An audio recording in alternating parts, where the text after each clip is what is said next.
Olá, seja bem-vindo.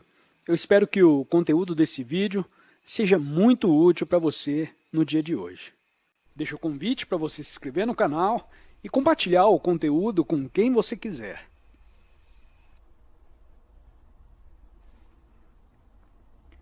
O medo, o prazer, o sofrimento, o pensamento e a violência estão relacionados entre si.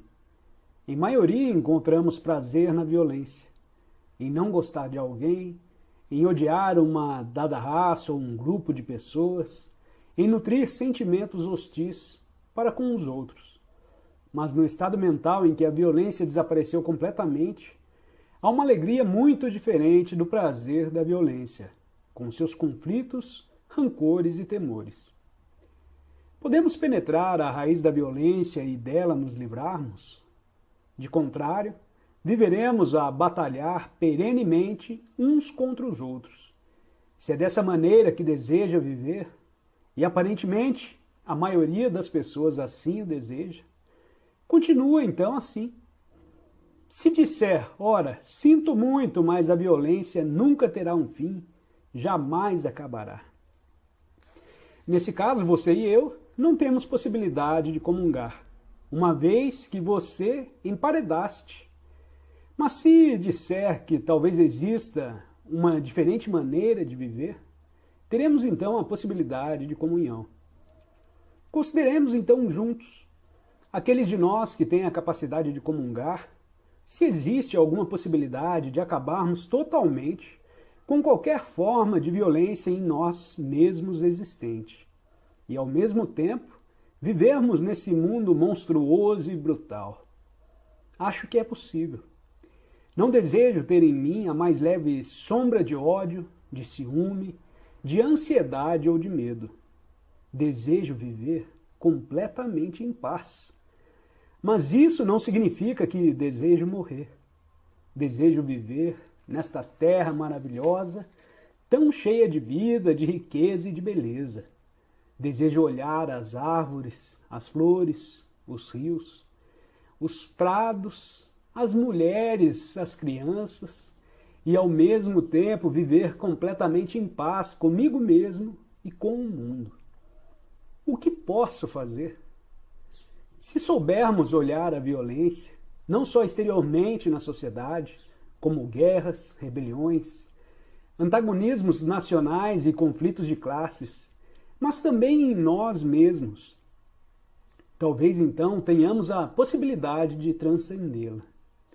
Este é um problema muito complexo. Há séculos e séculos que o homem é violento. As religiões em todo o mundo tentaram amansá-lo e nenhuma delas foi bem sucedida. Assim, se vamos examinar esta questão, devemos, acho eu, encará-la com toda a seriedade, porque esse exame nos levará a um domínio completamente diferente.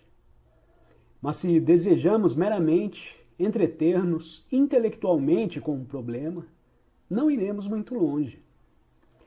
Pode pensar que de vossa parte esse problema vos interessa seriamente, mas uma vez que há tanta gente no mundo que não o leva a sério e não se mostra disposta a tomar alguma medida em relação a ele, de que serve fazer alguma coisa?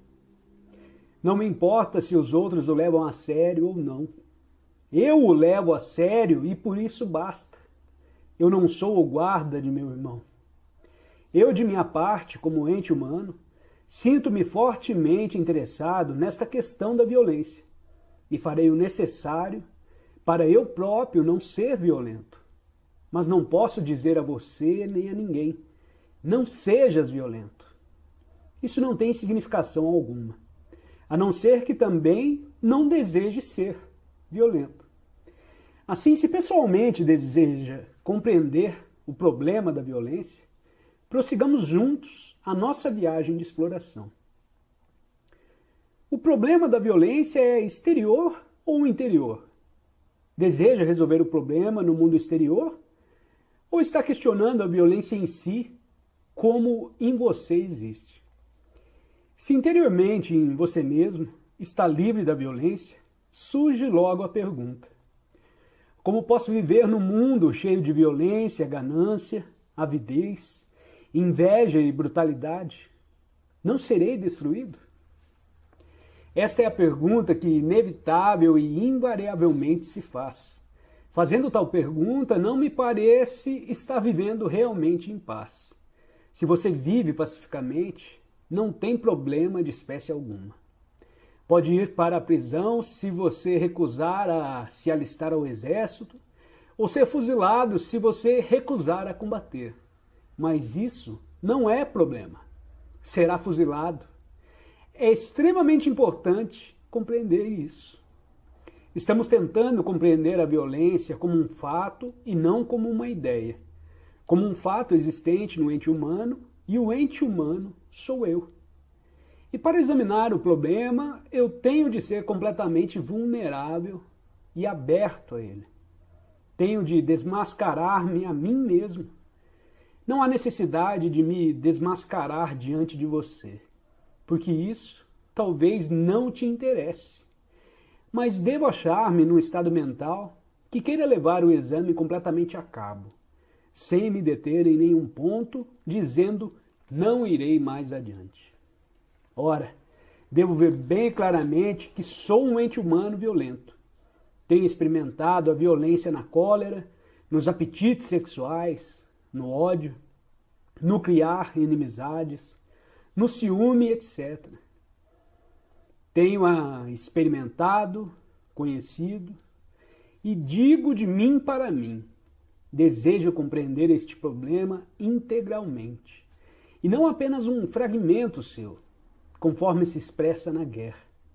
Quero compreender essa agressividade existente no homem e que também existe nos animais dos quais faço parte.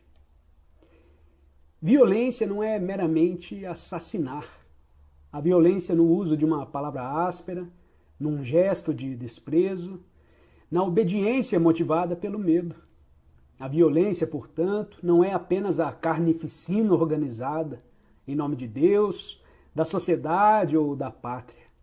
A violência é muito mais sutil e profunda, e nós queremos investigar as suas últimas profundezas.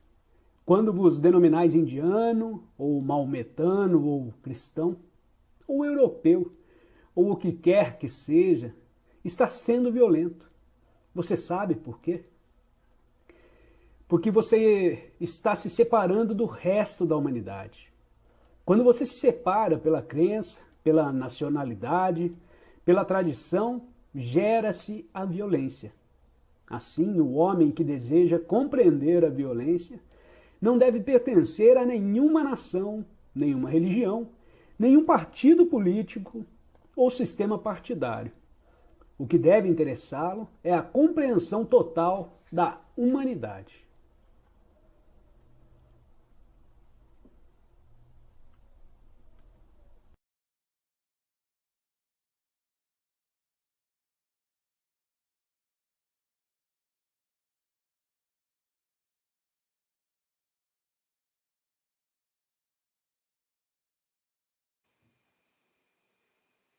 Obrigada por ter assistido a este vídeo e não se esqueça de se inscrever no canal e recomendá-lo, além de deixar seu comentário sobre o assunto para que possamos realizar um ótimo diálogo que nos ajude a compreender melhor o assunto.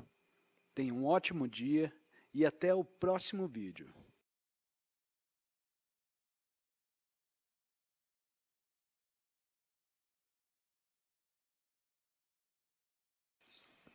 Olá, seja bem-vindo. Eu espero que o conteúdo desse vídeo seja muito útil para você no dia de hoje. Deixo o convite para você se inscrever no canal e compartilhar o conteúdo com quem você quiser. Vamos voltar então ao problema central. É possível erradicarmos a violência em nós existente? É uma forma de violência dizer, não mudas. Por quê? Não mudaste? Por que não mudaste? Não é isso que estou fazendo. Para mim, nada significa convencer você de uma coisa. Trata-se de sua vida e não da minha vida. Sua maneira de viver é da sua própria conta. O que pergunto é se é possível a um ente humano que psicologicamente vive em não importa que a sociedade. Que psicologicamente vive em não importa que a sociedade. Se é possível esse ente humano libertar-se interiormente da violência. Se é possível, esse mesmo processo criará uma nova maneira de viver nesse mundo. A maioria aceita a violência como uma maneira de vida. Duas guerras medonhas nada nos ensinaram a não ser levantar mais e mais barreiras entre os seres humanos, entre você e eu. Mas quanto àqueles que desejam libertar-se da violência, o que se deve fazer? Penso que nada se conseguirá por meio da análise, feita por você mesmo ou por um profissional. Poderíamos talvez modificar-nos ligeiramente, viver um pouco mais sossegadamente, com um pouco mais de afeição, mas isso, por si só, não nos dará a percepção total. Mas eu preciso saber analisar, pois no processo da análise, a mente se torna sobremodo penetrante. E é essa capacidade de penetração, de atenção, de seriedade que dará a percepção total. Ninguém tem olhos capazes de ver o todo num relance. Essa clarividência só é possível se pudermos ver os detalhes e depois saltar. Alguns dentre nós, a fim de se libertarem da violência, têm se servido de um conceito, de um ideal chamado não-violência. E pensamos que, tendo um ideal que seja o oposto da violência, a não-violência, podemos libertar-nos do fato da coisa real. Mas não podemos. Temos tido inumeráveis ideais, todos os livros sagrados estão cheios deles, e contudo, continuamos violentos. Portanto, por que não enfrentar a própria violência e esquecer de todo a palavra? Se deseja compreender a realidade, a isso deve aplicar toda a sua energia. Essa atenção e energia são desviadas quando se cria um mundo fictício, ideal. Assim pode banir completamente o ideal? O homem que é realmente sério, que sente a ânsia de descobrir o que é a verdade, o que é o amor, não tem conceito de espécie alguma. Só vive dentro de o que é. Para investigar o fato de vossa própria cólera, não deves pronunciar julgamento sobre ela, porque no mesmo instante em que concebe o seu oposto, a está condenando, e por conseguinte não pode vê-la tal como é. Quando diz que não gosta ou que tens ódio de alguém, isso é um fato, embora pareça terrível. Se o olha, se o examina cabalmente, ele deixa de existir. Mas se disser, eu não devo odiar, devo ter amor no coração, fica então vivendo um mundo hipócrita, de duplos padrões. Viver com plenitude no momento presente é viver com o que é, o real, sem ideia de condenação ou justificação. Então o compreende tão completamente que fica livre dele. Quando se vê claramente, o problema está resolvido. Mas pode ver claramente a face da violência, não só fora, mas também dentro de você? O que significa que está totalmente livre da violência, uma vez que não aceita nenhuma ideologia para, por meio dela, te libertar da violência? Isso exige meditação muito profunda, e não uma simples concordância ou discordância verbal. Acabou de ler uma série de asserções, mas você compreendeu tudo? Sua mente condicionada, sua maneira de vida, a inteira estrutura da sociedade em que vive, te impede de olhar um fato e dele se livrar imediatamente. Você diz, vou pensar a respeito disso. Vou considerar se é ou não possível libertar-me da violência. Vou tentar ser livre. Esta é uma das coisas mais terríveis que se podem dizer. Vou tentar. Não há tentar, não há esforçar-se. Ou a gente age ou não age. Está admitindo o tempo, com a casa em chamas. A casa está a arder como resultado da violência existente no mundo inteiro. E em você mesmo. E diz, vou pensar nisso? Qual é a melhor ideologia para extinguir o fogo? quando a casa está em chamas, discute sobre a cor dos cabelos do homem que traz a água?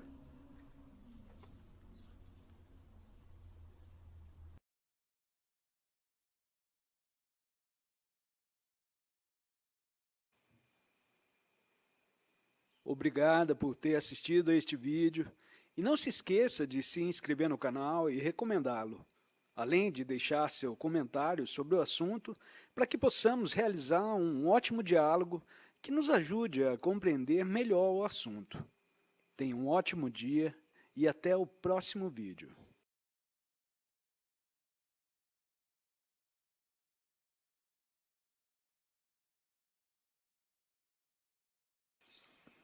Olá, seja bem-vindo. Eu espero que o conteúdo desse vídeo seja muito útil para você no dia de hoje. Deixo o convite para você se inscrever no canal e compartilhar o conteúdo com quem você quiser.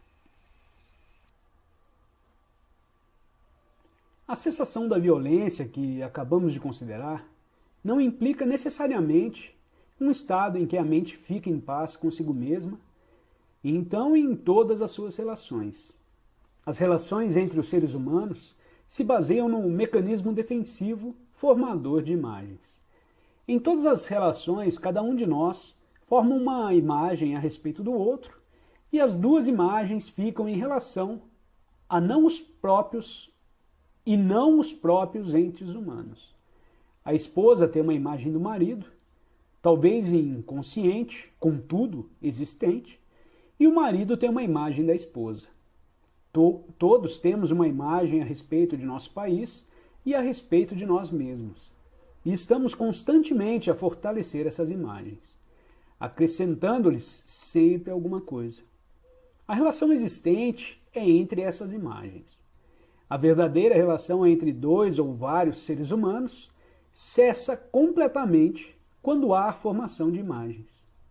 A relação baseada em tais imagens jamais produzirá a paz, porquanto as imagens são fictícias e não se pode viver abstratamente. Entretanto, é isso que todos fazemos. Vivemos entre ideias, teorias, símbolos, imagens que criamos a respeito de nós mesmos e dos outros e que em absoluto não são realidades. Todas as nossas relações, sejam com a propriedade, sejam com ideias ou pessoas, se baseiam essencialmente nessa formação de imagens. E por essa razão, existe sempre conflito. Como é então possível estarmos completamente em paz em nosso interior e em todas as nossas relações com os outros? A vida é um movimento de relações, pois de outro modo não há vida. E se essa vida está baseada numa abstração, numa ideia, numa suposição especulativa, então esse viver abstrato produzirá inevitavelmente relações que se tornam um campo de batalha. Ora, será possível ao homem viver uma vida interior de perfeita ordem, sem compulsão, imitação, repressão ou sublimação em nenhuma forma? Pode o homem estabelecer em si mesmo uma ordem que seja uma qualidade viva, não aprisionada na estrutura das ideias? Uma tranquilidade interior que não conhece perturbação em momento algum? Não num mundo abstrato, fantástico, mítico, porém na vida de cada dia, no lar e no emprego? Devemos examinar esta questão muito cuidadosamente, porquanto não há um só ponto em nossa consciência não contaminado pelo conflito. Em todas as nossas relações, sejam com a pessoa mais íntima, seja com o nosso vizinho ou a sociedade, esse conflito existe. O conflito é uma contradição, um estado de divisão, de separação, de dualidade. Observando-nos e observando nossas relações com a sociedade, notamos em todos os níveis de nossa existência que há conflito, de menor ou maior importância, o qual provoca ou reações muito superficiais ou consequências devastadoras.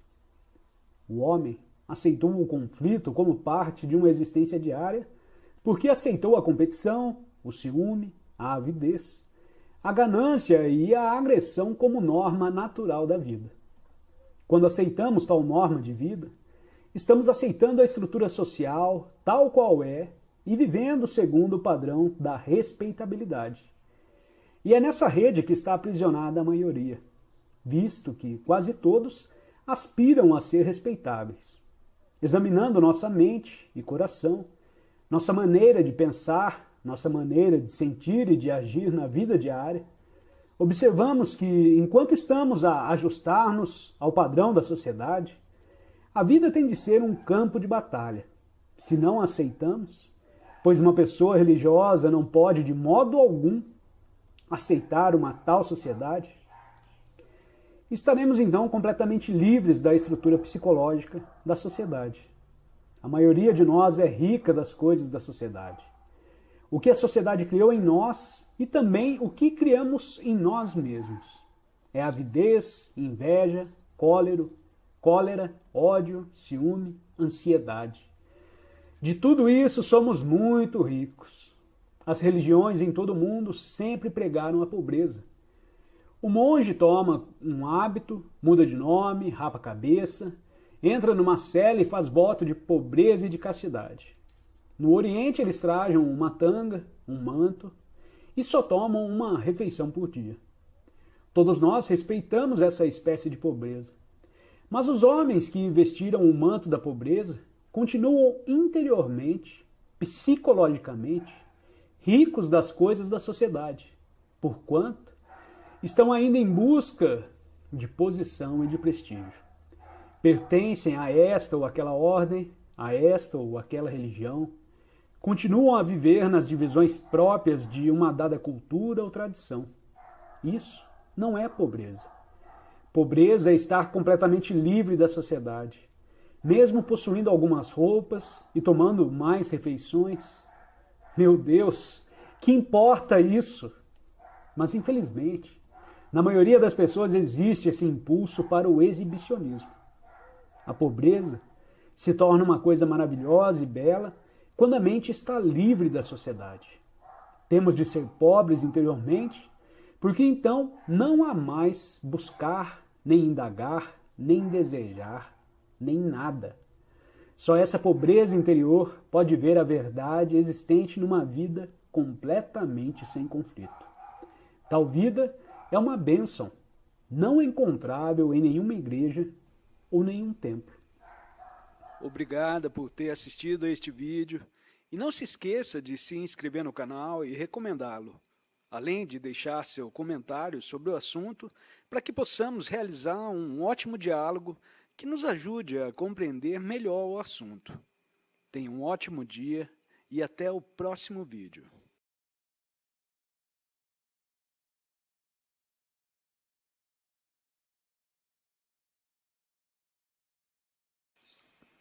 Olá, seja bem-vindo. Eu espero que o conteúdo desse vídeo seja muito útil para você no dia de hoje. Deixo o convite para você se inscrever no canal e compartilhar o conteúdo com quem você quiser.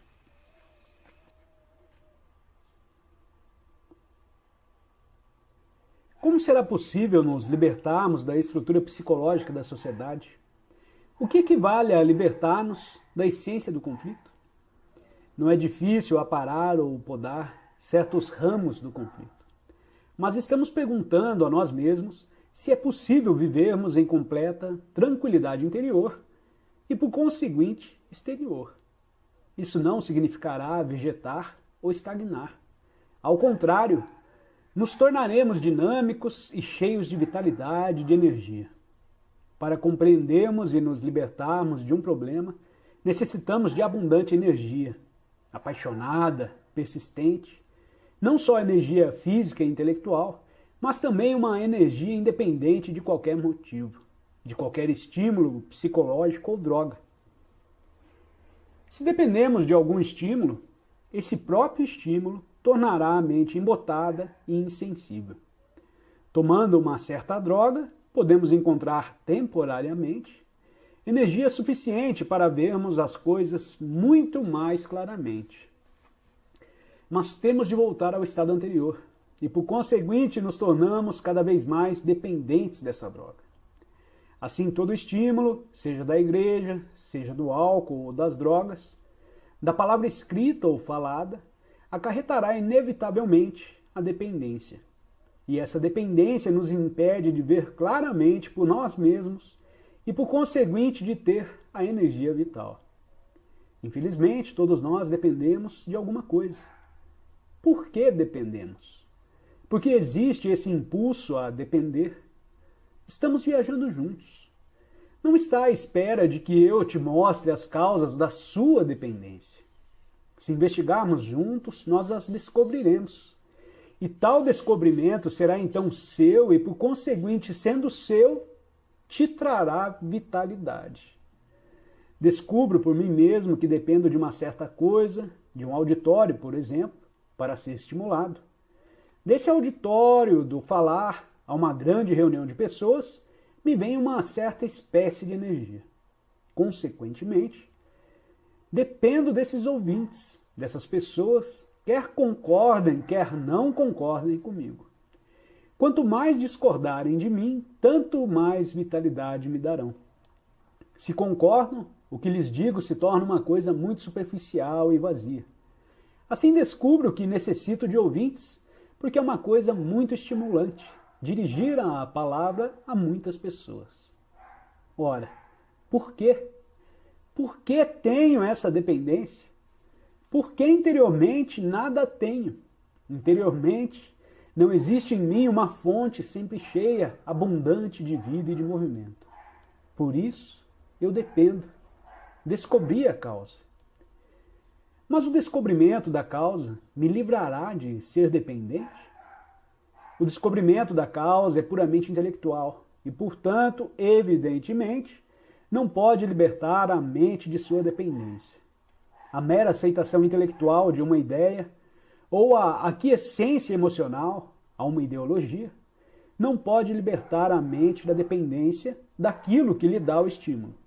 O que liberta a mente da dependência é o percebimento da inteira estrutura e natureza do estímulo e da dependência, e de como essa dependência torna a mente estúpida, embotada e inerte. Só o percebimento dessa totalidade liberta a mente. Cumpre então investigar o que significa ver totalmente. Enquanto eu estiver vendo a vida de um certo ponto de vista, de uma dada experiência ou conhecimento que acumulei e constituí o meu fundo, meu eu, não posso ver totalmente. Descobri intelectualmente, verbalmente, pela análise, a causa da minha dependência. Mas tudo que o pensamento investiga só pode ser fragmentário e, portanto, só posso ver a totalidade de uma coisa quando o pensamento não interfere. Percebo então o fato, a minha dependência. Percebo realmente o que é. Vejo-o sem agrado nem desagrado e não desejo libertar-me dessa dependência ou de sua causa.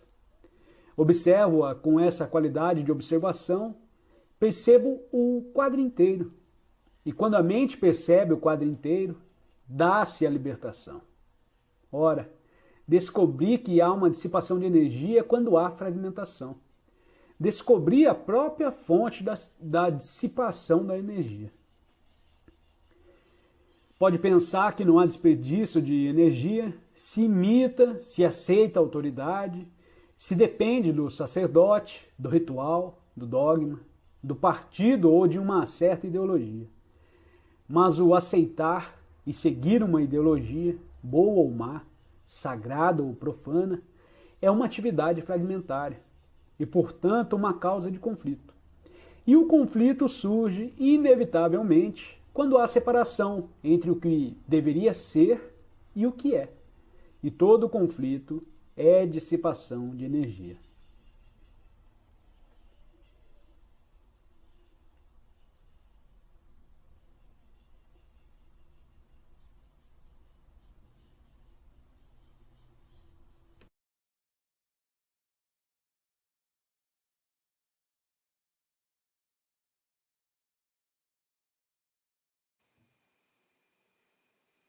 Obrigada por ter assistido a este vídeo e não se esqueça de se inscrever no canal e recomendá-lo, além de deixar seu comentário sobre o assunto para que possamos realizar um ótimo diálogo que nos ajude a compreender melhor o assunto.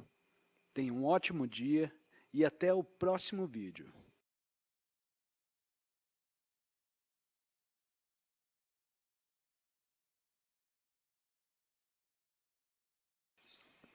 Olá, seja bem-vindo. Eu espero que o conteúdo desse vídeo seja muito útil para você no dia de hoje. Deixo o convite para você se inscrever no canal e compartilhar o conteúdo com quem você quiser.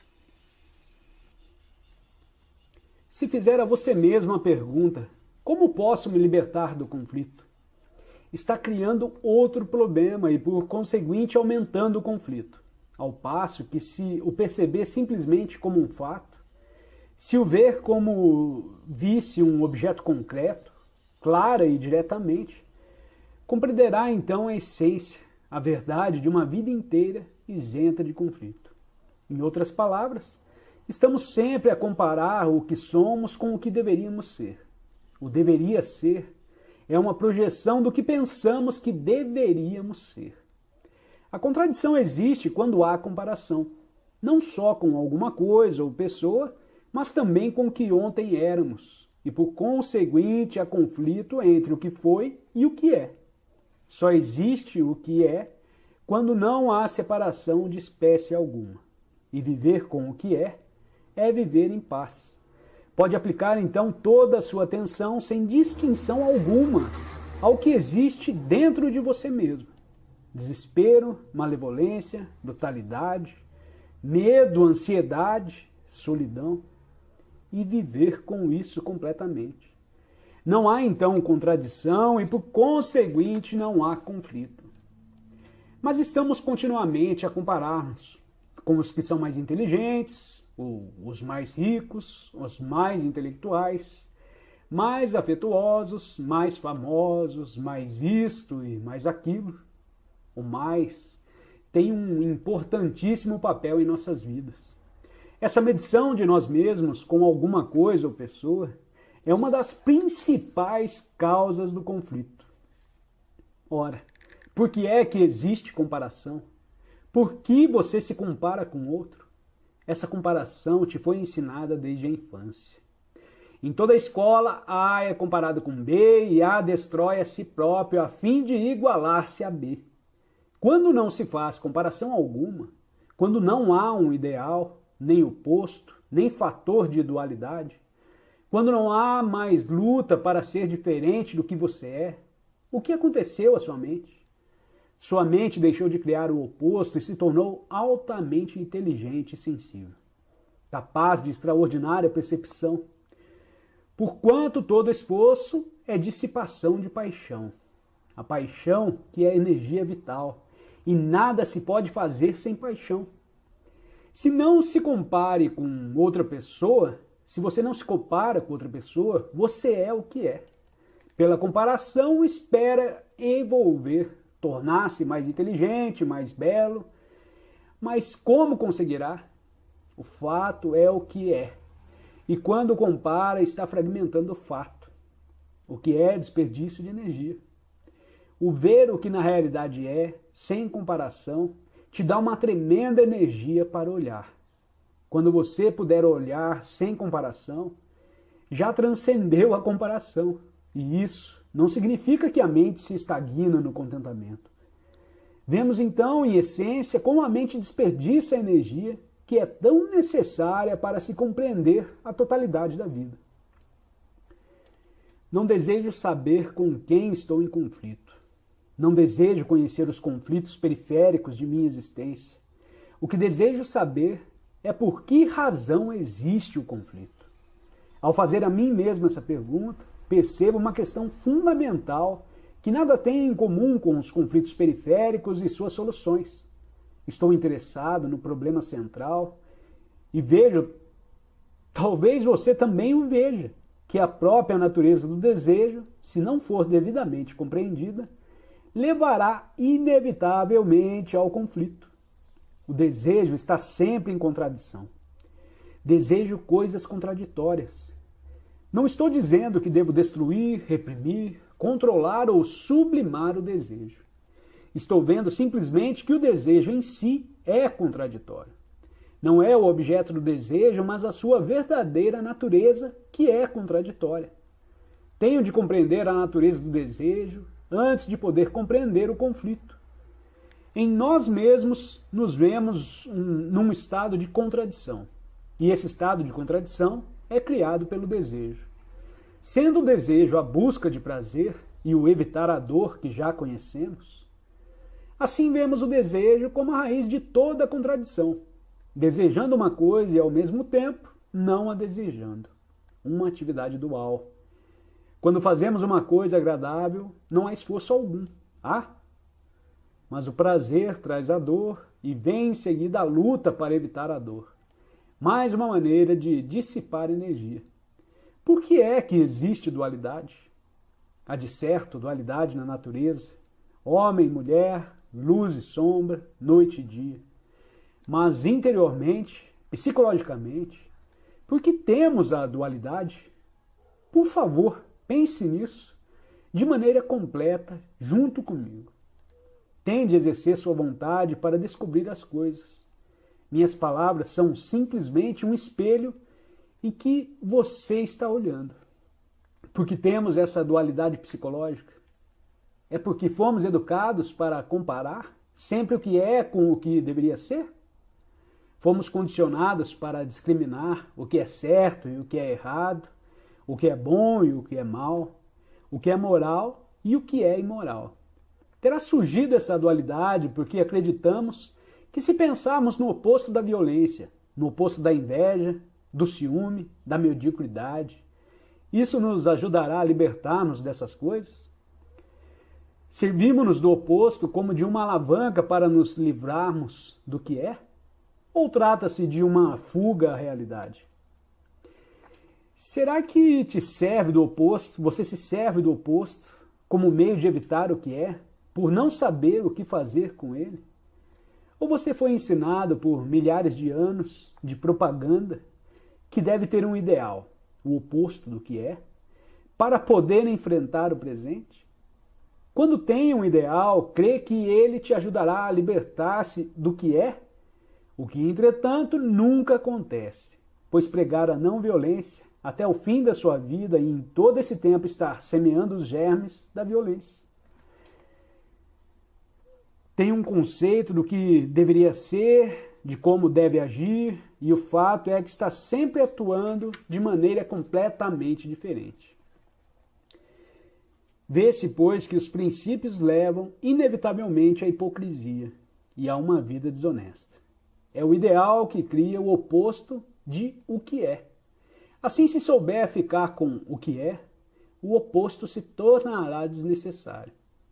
O procurar tornar-se igual ao outro ou igual ao seu ideal é uma das principais causas de contradição, de confusão e de conflito. A mente que está confusa, não importa o que faça, em qualquer nível que deseja, permanecerá confusa. Vejo isso muito claramente.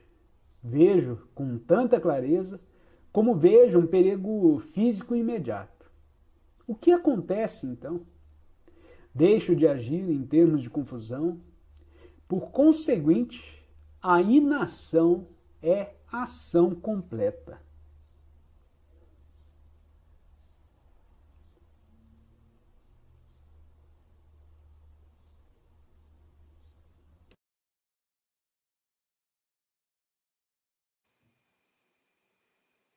Obrigada por ter assistido a este vídeo e não se esqueça de se inscrever no canal e recomendá-lo, além de deixar seu comentário sobre o assunto para que possamos realizar um ótimo diálogo que nos ajude a compreender melhor o assunto.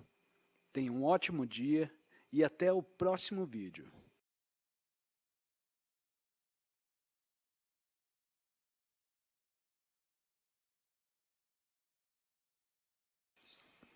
Olá, seja bem-vindo.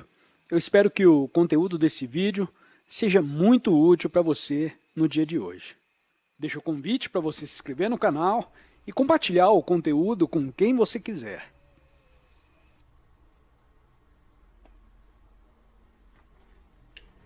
Nunca as agonias da repressão, nem a brutalidade da disciplina de ajustamento a um padrão conduziram à verdade.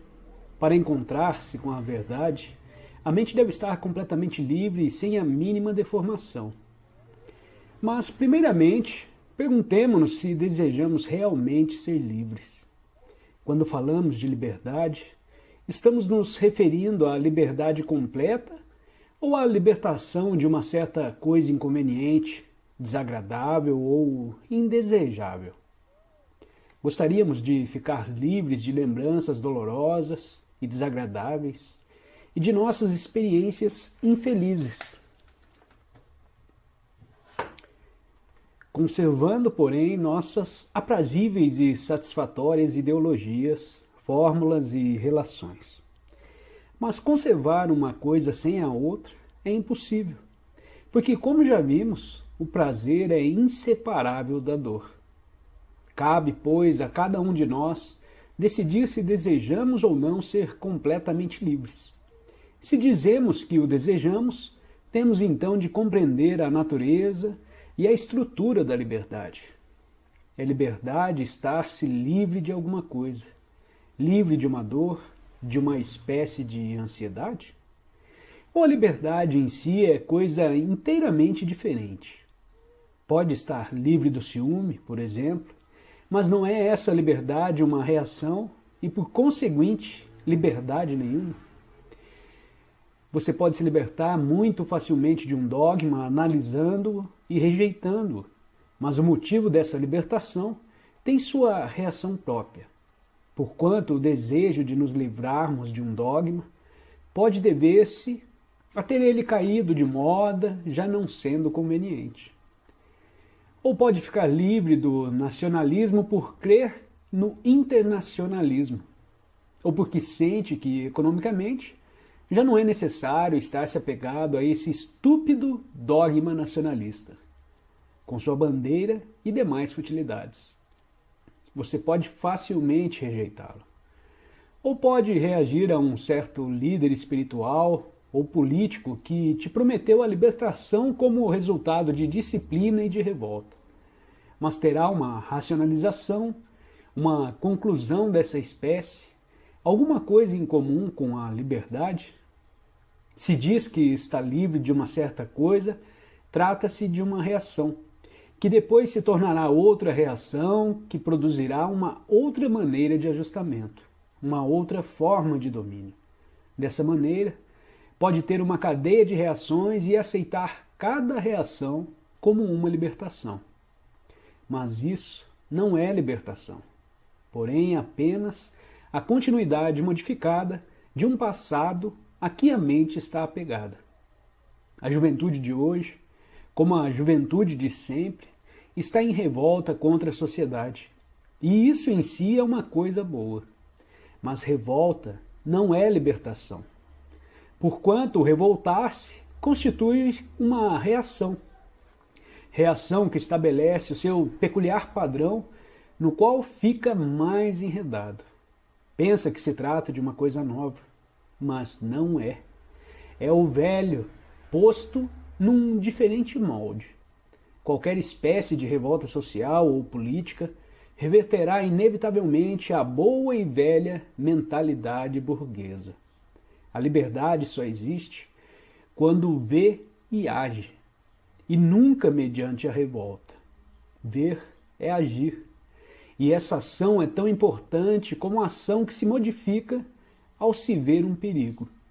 Não há então atividade mental, não há discussão nem hesitação. O próprio perigo compele ao ato e, por conseguinte, ver é agir e ser livre. A liberdade é um estado mental. Não é estar livre de alguma coisa, porém um estado de liberdade. Liberdade para duvidar e questionar todas as coisas.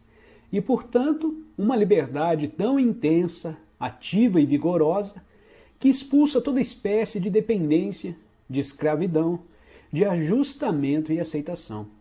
Essa liberdade implica o estar completamente só. Mas pode a mente que foi criada numa dada cultura e que tanto depende do ambiente e das próprias tendências, descobrir aquela liberdade que é solidão total e na qual não há líderes, nem tradição e nenhuma autoridade?